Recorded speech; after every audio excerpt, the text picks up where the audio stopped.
He could drive a car flat out for the whole race and never fade. Schumacher challenges Senna on the inside. Everything was easier for him. And the German is going through. We grew up trying to imitate what Michael was doing. Michael Schumacher takes the lead. His ability to go right out onto the edge was something which he revelled in. That's naughty from Michael. He was like the reference, the guy you needed to beat. Immense speed. He's going faster and faster and faster. We had to raise our game, basically. Michael Schumacher gets his 7th Formula One World Championship. He was the king of the castle. He was the driver that defined that era of Formula One.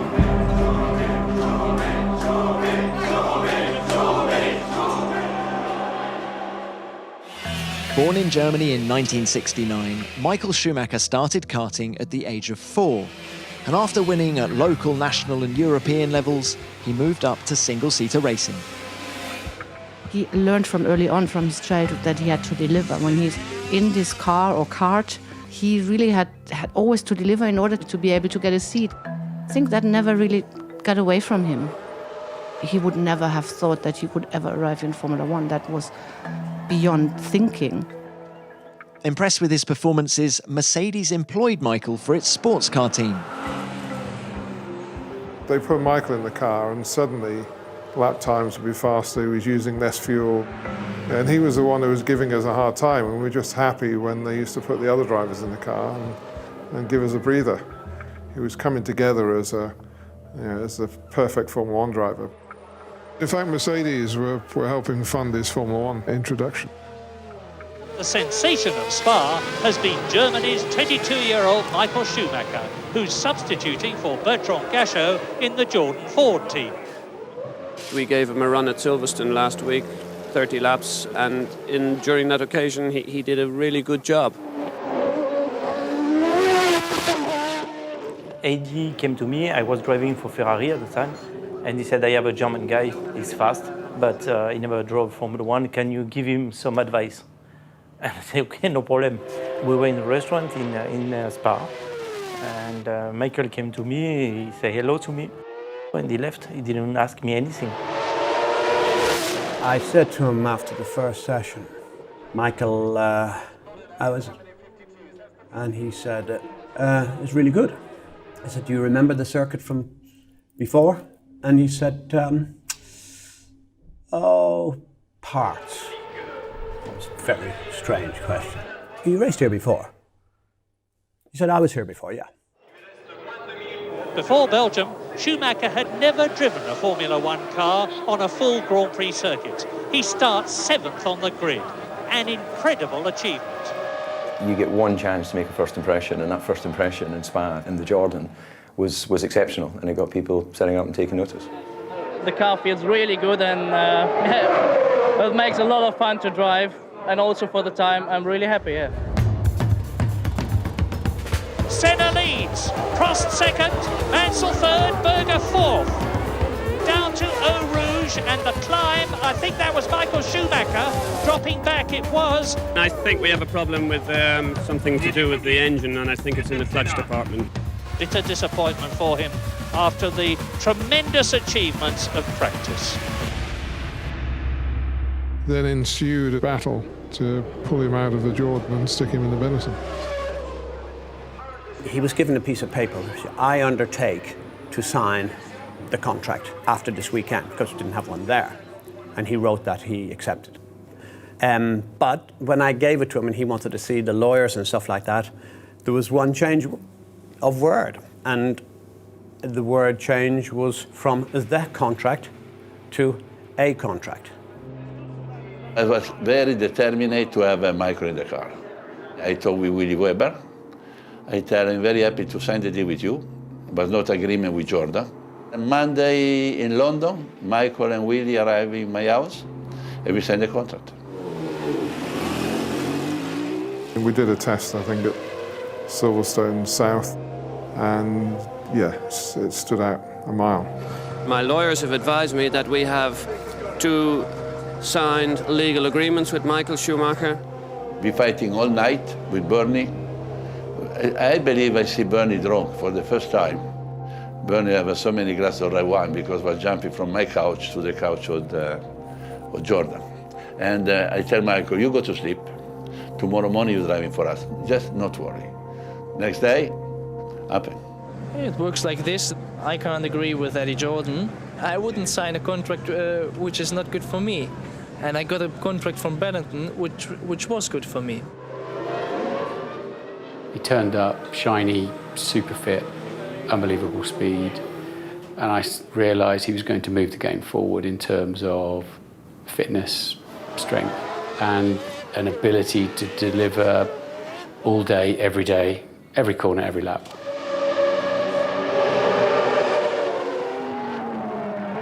Schumacher was immediately competitive, and he soon developed a fierce rivalry with reigning world champion Ayrton Senna.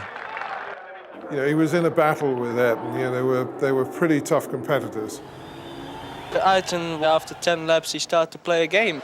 And once there was a situation, he let me pass, came in a slipstream and passed me back. Just to do it like this, that somebody else can overtake me, you know. He couldn't finish. I'm really upset about Ayrton. I think it is not really necessary for 3 times world champion to do something like this. A year after Michael's debut, F1 returned to Spa. Welcome to the finest Grand Prix circuit in the world. Now, the bad news is that I fear it is going to rain. The Williams were all dominant that year, but in the rain at Spa, we were keeping them in sight. Michael third, I was fourth, right on Michael's gearbox. And I'm thinking, I felt some grip, I'm going to go in and get slicks on. The track had been wet up until then. And then Michael went off in Stavolo, and we had a very low front wing on the car. And I thought, he's broken his front wing, for sure. I just missed the apex a bit and went a bit over the grass. Actually, I was happy that I didn't hit the barrier. I'm now third, I can still see the Williams. It's a bit wetter down here in the lower part of the track. I will go one more lap. I was behind Martin and I could see that his tyres were blistered, and that was a good situation for me, and immediately I decided to go in for tyre change. And into the pits now to change tyres comes Schumacher. And of course he went on to win the race, but that's how it worked out. 23 years old, the youngest Grand Prix winner for a long, long time. The first win ever for Michael Schumacher. Well, yeah, I did it, he says. I don't know why, but when I was in the motorhome today, I thought I'm able to win this race. I think the German fans have waiting a long time for Formula 1 Grand Prix victory, and I really give this victory to the German fans. Michael, any last words for anybody back at home? I think my parents want to say just hello to them.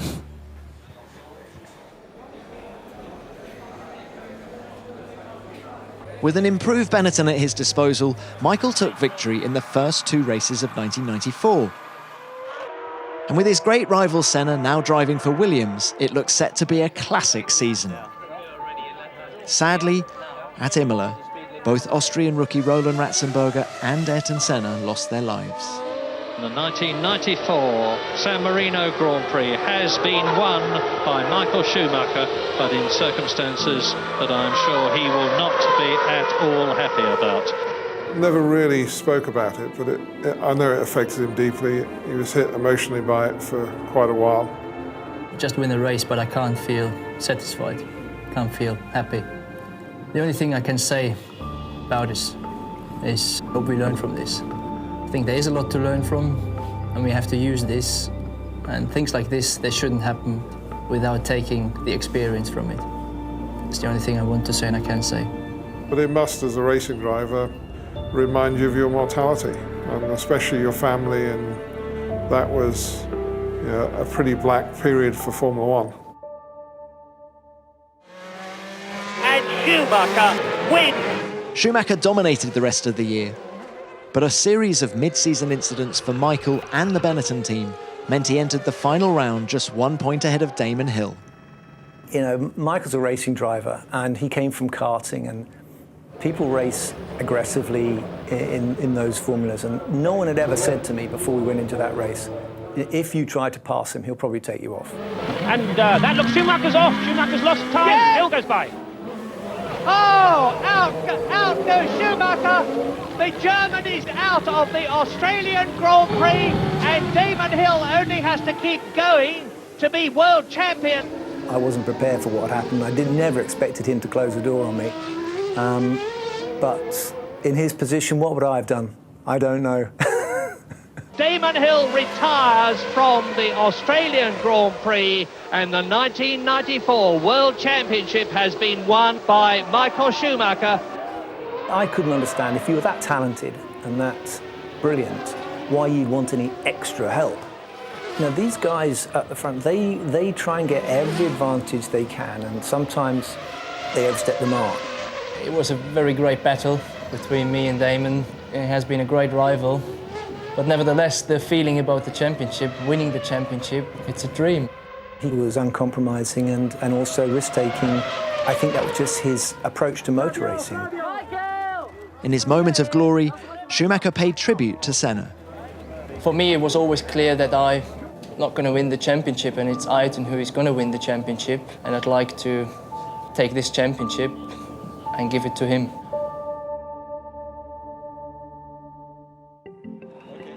Finally, there was a German driver able to win the Formula One World Championship, which was at that time something unimaginable. I really remember our chief editor saying, wow, there's this guy, we need to go there now. I saw him as distant, reserved, cautious. You could feel that he was a very strong character, but he was not easy to open. He wanted to be a person public, the racing driver, and then there was a very strong feeling for privacy.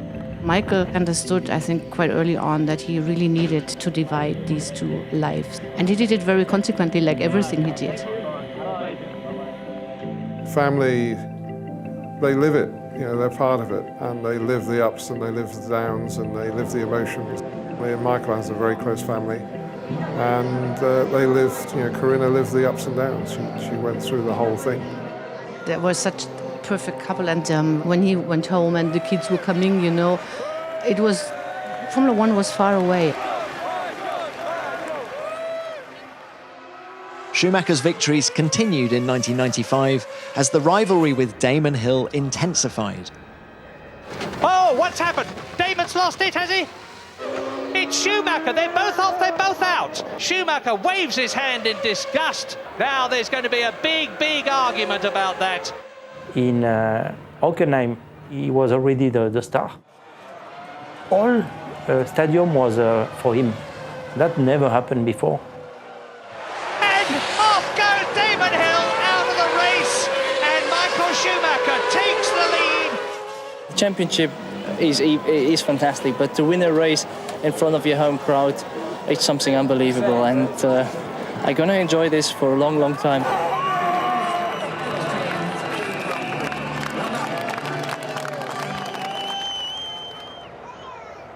Michael really came from a very average environment, and I think a lot of people could just really relate to him. He was not the son of a rich family or something. He really had worked his way up. The people liked that, so he was one of them. Schumacher's going to try and cut him off. Hill is alongside him and goes through. No! Schumacher's still marginally ahead. Pushes Damon Hill sideways, retaining his line. I must say I'm not satisfied with being driven into. I didn't think that was acceptable. Oh, and Hill hits Schumacher, and they both go off. Amazing. It's not the first time, it's the second time now. I'm in front of Damon, and he took away the possibility for me to extend the lead towards him, which I'm not very happy with.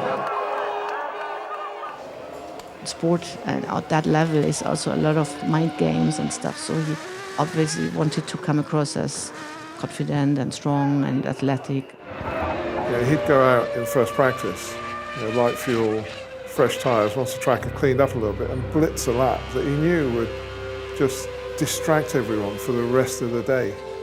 That competition with the other drivers was what he lived for. You know, going fast and working out ways to beat people. Michael was a machine. He won in Brazil, in Spain, in Monaco, in France, in Germany, in Belgium, at the Nürburgring, and now here in Japan. Michael Schumacher is the world champion of 1995 He is a very, very difficult, in some ways near impossible man to beat. This championship, a great part of it comes from the team. It's unbelievable the way they have handled this season. It's a beautiful feeling. You need to have some time to really celebrate this.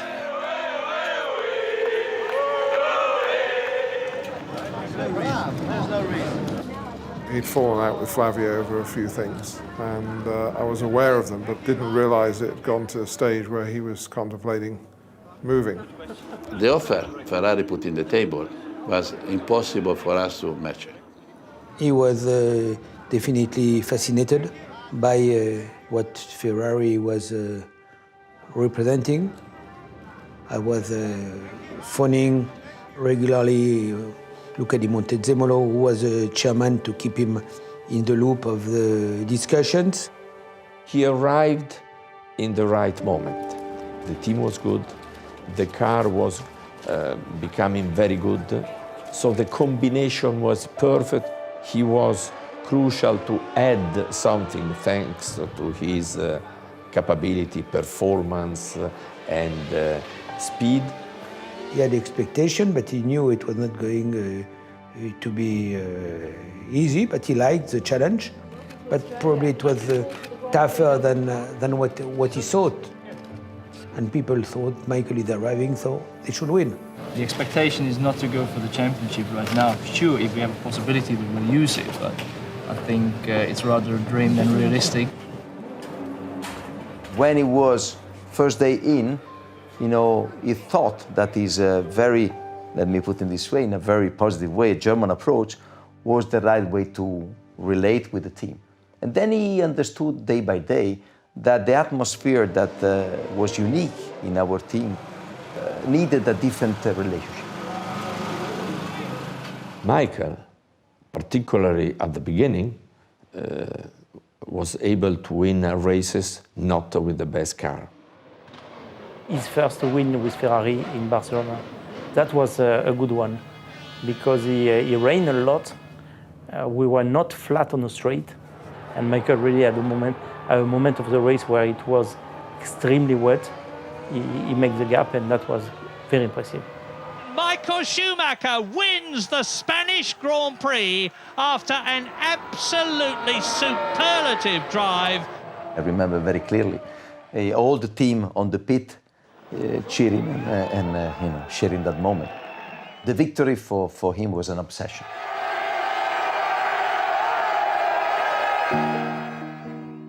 He was a very normal guy away from racing. He had his dogs, he had his family, he did normal things. He used to love fancy dress parties. You know, whenever we went to his house, you know, for a birthday or an anniversary, it was always fancy dress. He loved getting dressed up. Some rare old costumes as well. He was really a different kind of person in private. He was really very easygoing, enjoying his life a lot. So he loved to have fun, but he also loved to share that with other people. And he really, that was something I really always liked on him so much, even then, in these very tense times, that, I mean, he never forgot about the other people having fun too. He's very reserved, he's shy. Sometimes he could give the impression to be arrogant, but he was not arrogant. He was protecting himself. Michael has always been a very warm person, but obviously he didn't want that to be seen to the outside because he felt that would kind of take away something of the competitiveness. 96 Monaco, in the warm-up, I just couldn't see. My helmet at that time didn't have the double visor, which helps with the anti-fogging. So I went to Michael and said, can I borrow a helmet? Which is a very unusual thing for, I guess, drivers to do, but he didn't hesitate. He was like, yeah, okay, no problem. And I raced and finished second in that Grand Prix. I asked him if I could keep the helmet. And it turns out Ron Dennis had gone already to his helmet supplier and said, I want the helmet. So what we agreed was we'd do a replica for Ron. And I've told Ron since that I've got the original helmet in my museum in Scotland, and what he has is a replica. The worst moment, at least for me, was, and I'm sure for him, was in 1997 in Jerez. So here is the European Grand Prix to decide the 1997 World Championship. The two contenders are on the front row. Jacques Villeneuve in pole position and Michael Schumacher alongside him. It is extremely tense. And it's go, go, go, go! Villeneuve gets away and Schumacher gets away. Better, better, better! Michael Schumacher leads! Villeneuve is all over him, look, he's going through! Oh yes! I don't think... Out goes Michael Schumacher! That didn't work. And if Villeneuve can just keep going in the points, he's won the World Championship. When you're so keen to try to win, when you have this responsibility to win because you have behind so many persons, sometimes you can even go too far. You know, he came back to pits convinced that Jack had hit him. And I showed him the footage and he was white-faced because he didn't realise that he'd driven into Jack. He was convinced Jack had driven into him. Michael was very, very down. This was a very difficult moment of his career and of his life. But you know, Michael is a fighter. I think Michael's ability often shone in the wet. You know, he was stunning in the wet. That day he was on a different level to anyone else. He was doing okay, he managed to get himself into the lead, looked like he was going to be comfortably winning that race. Coulthard struggling around his McLaren, just not happy at all in these conditions for whatever reason. And oh God!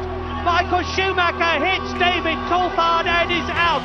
I should not have lifted on the racing line because clearly he couldn't see me. But at the moment, when I was told he was lapping me, I just wanted to let the leader go. It was a very frustrating moment and he reacted in a very emotional way. I tried to grab him. I was the first to go there. Now what is he up to? He's storming down the pit lane, presumably to go. Look at him, look at him. I knew he was angry. You know, his neck was red and his eyes were out in stalks, and obviously the team kept us apart. When there are moments of high pressure, we are all human. You know, we met the week later in Monza. We sat in Bernie's bus and I said, Michael, look, surely you have to accept some responsibility because you're the one that ran into me. I didn't reverse into you. And he went, no, I don't see it that way. And I said, well, surely you're wrong sometimes. And he went, not that I remember. Schumacher lost the 1998 championship to Mika Häkkinen at the final round in Japan, but his battle with the Finnish driver resumed in 1999. When I was racing against Michael, I knew that it doesn't matter what kind of car Michael have, he will definitely attack. He was always flat out, always pushing the car to maximum. 99, in my opinion, Michael would have won the World Championship as a cruise. And that's Schumacher, isn't it? He broke his leg and took him out of the championship, but in my view, we had the car and the team at that stage to win. He could have been very negative to the team because it was a problem of the team, a problem of brake. He never ever complained against the team. When he came back, Malaysia and blitzed everyone. It was just frustrating years.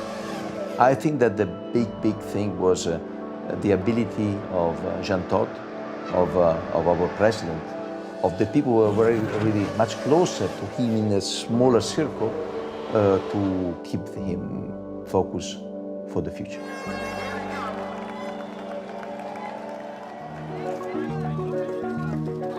In a way, I felt it was like a very decisive year, and I don't know what would have happened if they don't finally make it. It's not about the third World Championship, it's more about being in Ferrari and doing it together with Ferrari. That means a lot. They haven't done it for 20 years.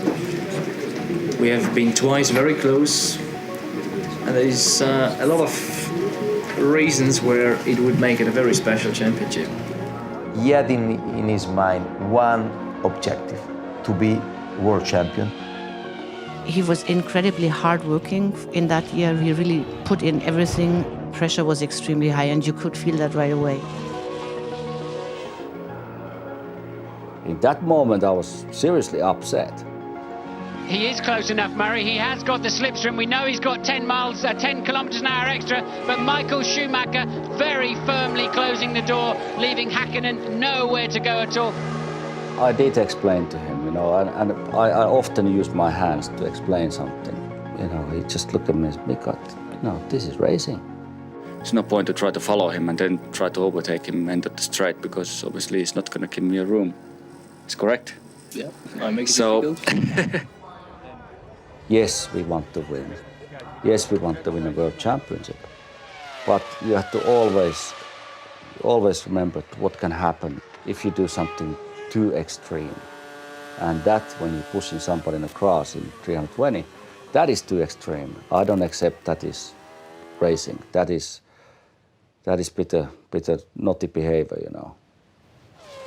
And now Italy can truly erupt. The Tifosi and the Ferraristas see Michael Schumacher win at Monza and Italy.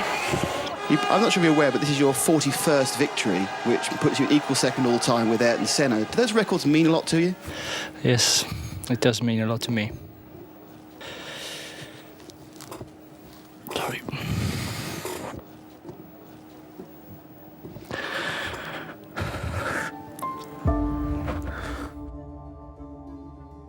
People don't recognize what happened in the background a lot, what Michael did. He did a lot of safety for Formula One. He was always looking for improving the cars and the racetracks to be safer. He also worked closely on the Grand Prix Drivers Association. He was one of the directors.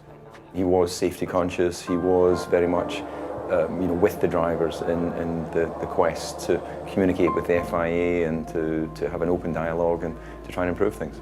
In those moments, he could put to one side his sort of ruthless desire to win for the greater good of the sport. Finally, Suzuka 2000, Michael was crowned. A brilliant race for Michael Schumacher to win the World Championship for the third time, to give Ferrari and Italy their dream. And look, he knows it. He is absolutely beside himself with joy. After, years of getting closer, it was like a moment of relief. Oh my God! We did it! I remember climbing the stairs to go to the podium with Michael, telling him our professional life will never be the same. It's simply great. I mean, imagine what is going on right now in Italy. That must be simply amazing. It was the start of a quite amazing, successful period. 2001 saw the arrival of a brash new challenger. Schumacher leads into the first corner. Great start by Montoya as well. I mean, I just came 2 years of card of doing restarts and being really good in restarts. I mean, the minimum thing I can do is pass him. And so I just went for it. The thing is, I never looked at Michael like you guys did, I guess. You know what I mean? For me, it was a rival. I mean, he was in the best car, and sometimes the Williams was a car that could fight, and beat him. And when that occasion came, you needed to rise for the occasion. It was tough to rattle his cage, but it was fun when you could. Another rival was in the other Williams car. Brothers are going to finish first and second here at Canada. I guess our mum and dad will be very proud of us. First time a brother pair being first and second on the podium. So a happy family day, I'd say. Despite the new challenges, Schumacher clinched the title in Hungary, with second place for teammate Rubens Barrichello confirming a third consecutive constructors' title for Ferrari. We have such a great crew. I mean, such a good team. I'm really in love with all of them, and it makes so much fun to work with them. It's their achievement, and I'm more than thankful to all of them. Apart from racing, was number one, the family, number two, to play soccer. We'd organise a football game on a Thursday night for the mechanics, and he would know all the mechanics' wives' names, and if anyone was having personal problems, he'd always spend some time And he loved being part of that. It wasn't just doing it because he knew it would benefit him some way. He did it because he loved to be part of a team, part of a group. Michael was like a team principal. He's coming to the factory all the time, you know, was there all the time. Sometimes I know what's in the factory because he sent me a message. I am in the factory, I can meet you later. He was just there, talking with the people. Talking with people in the factory. The people made the pieces for the car for the next race. He wanted to have the birthday of everybody, and that was something which was really important to him.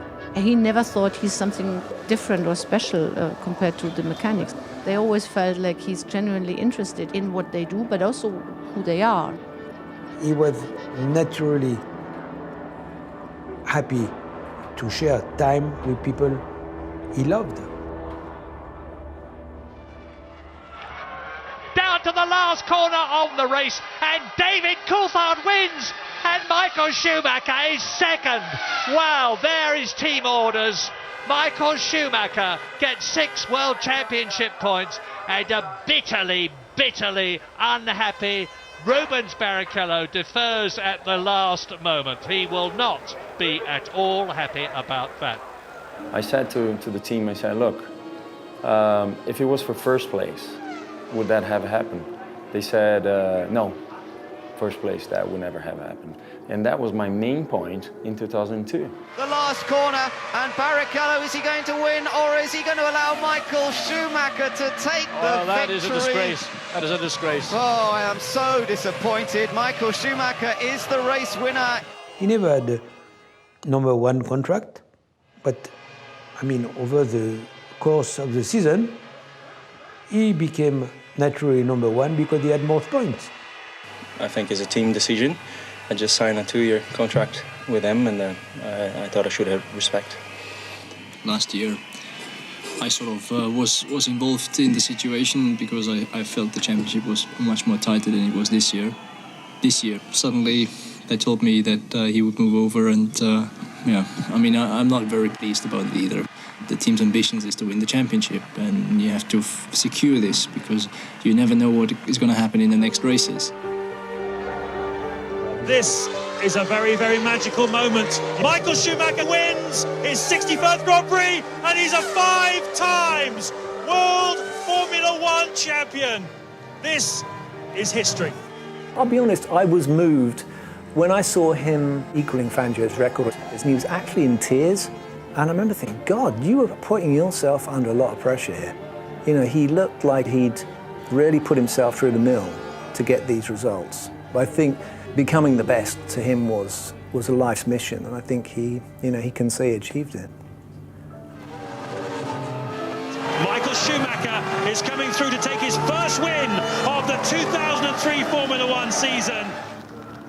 Michael's mother sadly passed away last night, representing Ferrari, Jean-Ton. Jean, an emotional day for Ferrari, a great win for Michael. Perhaps you could try to put into words for us what Michael has gone through. I mean, it was very difficult for him today, and he did the job because he felt he wanted to do the job, and he just did one fantastic work for the team. And I think on top of what he is as a driver, I think it is important he shows what he is as a man, and it's maybe the most important today.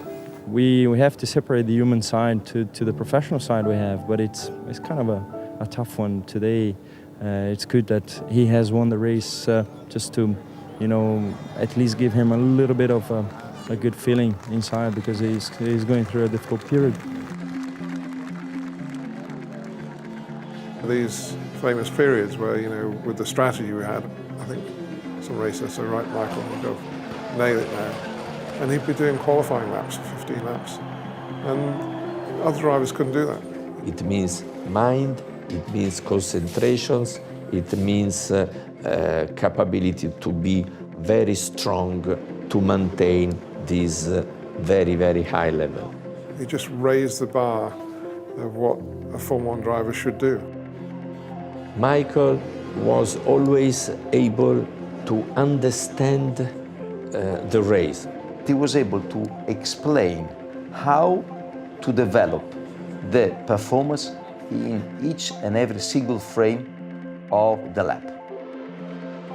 Behind the Michael victory, there is the work that Michael has done with the team. Michael very keen to look at the work of the mechanics, at the details of the cars, so a driver's very close to the car, to the team. Other drivers, they didn't have such a clear picture how to get the car in absolute optimum performance. Michael had more knowledge, he has more determination through the team, work on details. And there was problems with the car, pushed the teams to find a solution. Sometimes we start 2, 3 o'clock in the morning, everybody was working.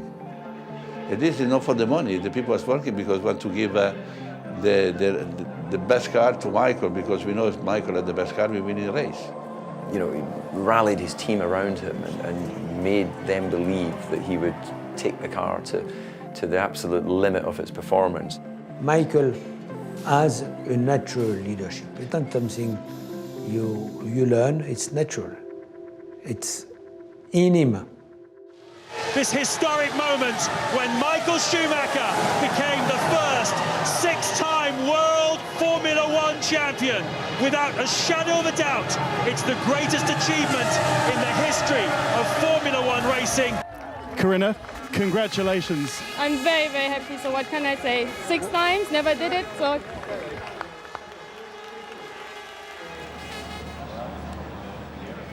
Not all of his rivals made it easy for him in 2004, either on the track or off it. And look at Montoya attacking Schumacher. Schumacher pushes Montoya clean off the road. I mean, I saw his attack on the outside at braking, but then going around the corner, first of all, I didn't see him, but second, outside around the corner, you usually lose ground, so I didn't really expect him to be there anymore. Oh, no, he didn't see me there. Well, no. But you know, you gotta either be blind or stupid to not see me, but, you know, it's racing. Every time I turn the TV on, it just seemed to be Michael winning another race. Watching this relentless kind of tally going up and up of Michael's victories and championships. Schumacher secured the title in Belgium, although he seemed more interested in family achievements elsewhere. There was far more important things, like my kids. When you go to a swimming school, you can make a certain exam, and they passed the exam, and that was much bigger celebration than my 7th championship, and I love that. Drivers of our generation, we grew up trying to imitate what Michael was doing. Battling with Michael was very hard, but at the same time it was fair. It was clean. I remember Imola 2005. I kept him behind for 23 laps, and he was clearly faster, but Imola was tight circuit and it was not possible to overtake, so let's say that I won that battle. He was extremely happy for me. He was congratulating the team. He was happy, you know, he was, even if he was not winning that particular battle, he was still, you know, generous in terms of congratulating the others. Alonso went on to win the title, with Michael scoring his only victory of the season at Indianapolis, in a race overshadowed by the withdrawal of most of the field when their tyres proved unsuitable. Bit of a strange Grand Prix. Not the right way to win my first one this year, but one of these out of 84 is not a big disaster anyway. The wins continued at the start of 2006, but another huge controversy was just around the corner. Michael Schumacher is the fastest man so far. He's made a mistake somewhere in the middle sector of this lap. 1 second He's made another one at the Rascasse, Martin, straight on. Missed the turn in. Yeah, but that's going to spoil everybody else's lap too. The yellow flags are going to be out, and that's going to keep him pole position. I wouldn't be at all surprised. Fernando's lap, do you believe it really did spoil Fernando's lap? I mean, he's not touching the barrier, touching nothing. It's very, you know, I mean, he's just parking the car. Yeah, I think so. It's not very nice to do that kind of things, because it's quite obvious that nothing was wrong, and he just wanted to stop and get a yellow flag from there. Cheapest, dirtiest thing that I've ever seen in Formula One. I think he's underestimating our general intelligence by trying to claim that he made a driving mistake. I mean, give me a break. Would Michael do something like that deliberately? Not the Michael I know. You watch the video and you see that I pushed hard, locked up, started sliding, and run out of road, which is the consequence here in Monte Carlo. He had a few times, very few times, where we have seen that the level of pressure was higher than he had different behaviors. But that's human. Some of his moves, of course, weren't from the rule book. You know, if you read the rule book, it says, you know, now you do something wrong. So he was definitely on a limit a few times. Without those little flaws, we wouldn't have had the Michael competing that we all witnessed and we saw. He was, you know, uncompromising. I believe it's somehow written when and how you're going to die, in my view. And if you do things within your limits, and specifically said within your limits, not above, then I feel you can do what you like.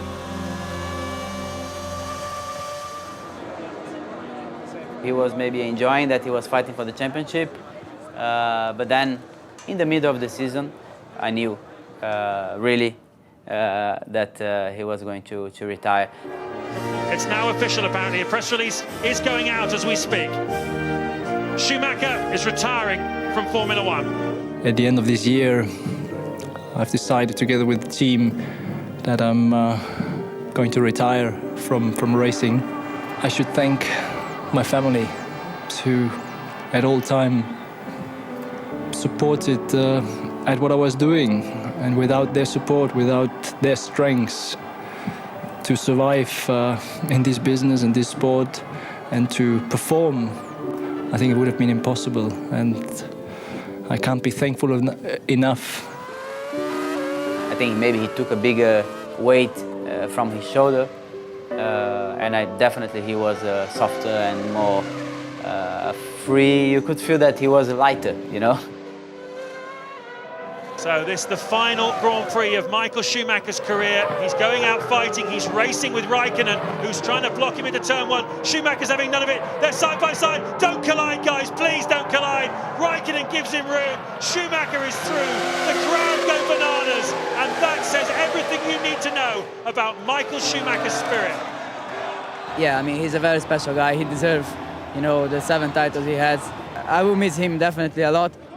Always said that to become champion when Michael is still on the track has maybe more value than when he retired. And I was extremely lucky to win the last 2 championships. My wife organized the whole party for him. And it was so nice. I mean, everybody was enjoying. And I remember it was an amazing moment, you know, celebrating his incredible career. The 2006 season was very difficult for his physical condition. He had really sometimes neck problems, and we didn't want anybody to understand that, obviously, because it would have obviously influenced the championship. But it was clearly like this. So at that point, it was time for him to go. Looking back on it, he probably did stop too soon. You know, he could have carried on, and I think he would have won. A good chance he would have won the championship again in 2007. But, you know, he'd confessed he was tired. He didn't really have any desire to come back. Actually, he was really happy with his retirement. Michael reconsidered after Felipe Massa's serious head injury in Hungary in 2009. He came to visit me in the hospital. And he was also ready to get my place, you know, to race on the second part of the season. He went to test in Mugello, and he was really slow, and nobody was understanding. And he went to check his neck or his back, and the doctor told him that it was better for him not to race because he was not 100%. At the end, he didn't race because of this accident that he had in the bike. I just rang him up and said, "Do you fancy a beer?" And he knew what I was going to ask. And it came together quite quickly. I remember very clearly that he called me and he said, "You know what, Sabine, I just had a chat with Ross and can you make me some pros and cons, maybe if I should come back or not? And I said, oh, I think, Michael, there's no need to do that because I can hear from your voice that you already decided. You could really feel it immediately. I knew that something was boiling. He said, you know, Stefano, can I be back in Ferrari cars to drive? For us to offer him the possibility to come back would have been very difficult. I felt there were more negative than positive points to go versus that route. So I understood his wish to prove to everyone that he would have been still an incredible driver. He came back to race because he was missing so much the competition. For sure, I mean, second part of his career was not the same as the first one, which is pretty normal, I think, with the age. We've been waiting to see this, haven't we? Schumacher versus Hamilton, wheel to wheel. It's the first time I think we've really seen it. We've got two Mercedes side by side and they make contact. Michael Schumacher round. Will he? Oh! Very quickly it became clear that it would not turn out the way that he had hoped. The resources were not really there, and it was clear that they would not be given as well. There were glimpses almost of his brilliance in that period in Monaco, where he would have qualified on pole, but he had a penalty. I think would have won that race. Michael Schumacher's crash into Bruno Senna in Spain last time out cost the 43-year-old a very famous pole position and what would have been the best start on his Formula One return. But he always kept great resolve and great commitment, never complained, never moaned, just tried to lift the team up. But at some point, it's good to say goodbye. And that's what I'm doing here with by the end of the season. And it might this time even be forever. Look at this, Raikkonen and Schumacher inches apart going through the centre S's. I think they might have just touched. Might be the old boy's last race, but he's not going to yield. Michael fought a lot to convince the right people to really give more money into it and really make it a big team. Yeah, it was really pretty instrumental in where Mercedes are today in terms of helping build the team. We discussed it out. Maybe you stay another year, then And he said, no, but I'm not having it. I don't want to spend so much time away from my family, and that was actually the reason why then, knowing he couldn't maybe have a better record at the end if he stayed another year, he just decided against it. Michael's legacy is one of not just Formula One. I think he transcends that. The generation of drivers that we are now in Formula One and the ones that they are arriving, they are Formula One drivers because of Michael. He was exceptional. He had work ethic, speed, commitment. The way, the results, and what he achieved is still a reference.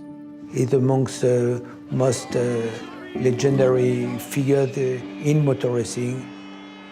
Here's this guy who's got huge natural talent. All the other Formula One drivers just looked at him like he was a god. You were dealing with the legend. What he was the most complete Formula One driver, probably of all time.